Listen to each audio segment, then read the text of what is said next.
for joining me on today's video. But before we get started, we're gonna go ahead and say our affirmations.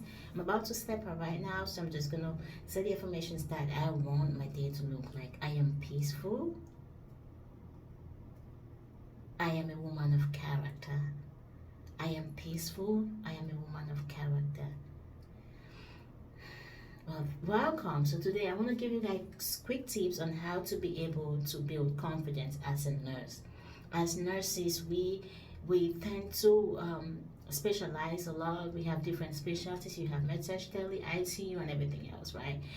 But in times like these, especially the COVID-19, what I personally have learned is that we should be able to adapt to any role as a nurse. Now, is this possible? Yes, it is. But some people have been in the ICU for the longest of their career. When you come out in situations like this, you never know where they're going to send you. It might be in the ICU, it might not be in the ICU, right?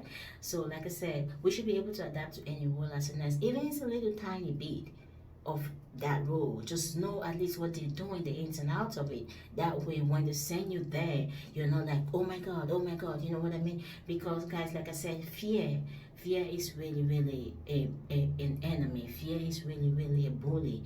So one of the ways to build our confidence as a nurse, as nurses, is to be able to adapt to any role. Yes, I am a med-surg nurse, but guys, I'm telling you, it gets real out there when you go on a crisis. You don't even know where they're going to put you. So if I am able to at least know what somebody is doing in their field, just a little tiny bit, just the flow, just the basics of it, my confidence is gonna go right up. Because guess what, guys, I know I got this. I know I've done it before. I know, like, let's go, let's get it done. Even if I'm not gonna do it right, but at least I did it right. So that's gonna boost my confidence up. Second one, we should be able to be problem solvers. We should be able to solve problems or find solutions to problems instead of complaining and blaming other people. Like, we do face a lot of issues sometimes, and we are like, oh my God, how are we gonna solve that? And most of the times we try to blame it on the administration, we try to blame it on our co-workers. We even don't even accept responsibilities for that. In this approach, instead of you to find excuses, make excuses, listen and be like, okay, I accept responsibility for what that happened. How are we going to solve this problem? How are we going to make sure this does not happen again? How are we going to make sure we prevent this? That is really huge, guys, because we tend to not take responsibilities for our actions and we blame other people. And when you blame other people, you're never going to take responsibility, and there's always going to be a problem. The problem is going to keep coming up. So guys, if you make yourself a problem solver, if you make yourself available to find solutions and take responsibilities, guys, it is going to help boost your confidence up. My biggest one is cultural diversity, guys. Oh my God, New York has been a life-changing experience for me. Cultural diversity. I have learned so much about other people, especially the people in New York. I had no idea. I've never been to New York before. This is my first time over here. Cultural diversity is really huge.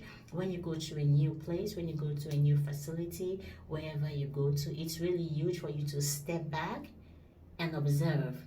It's really huge for you to step back and be like, what's the one thing about this culture I should be aware of?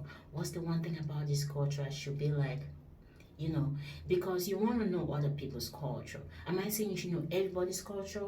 Exactly, yes, you can, but you're not going to know details about it. You want to know the basics.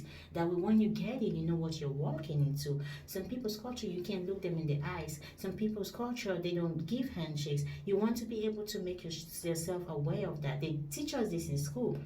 Like, technically, when we graduate and we are in our own world, we are like used to our own place where we've been working at for years. But when you step out as a nurse, when you step out as a crisis nurse, it's different. You go to places you've never been before. You be with people who have a totally different culture from yours.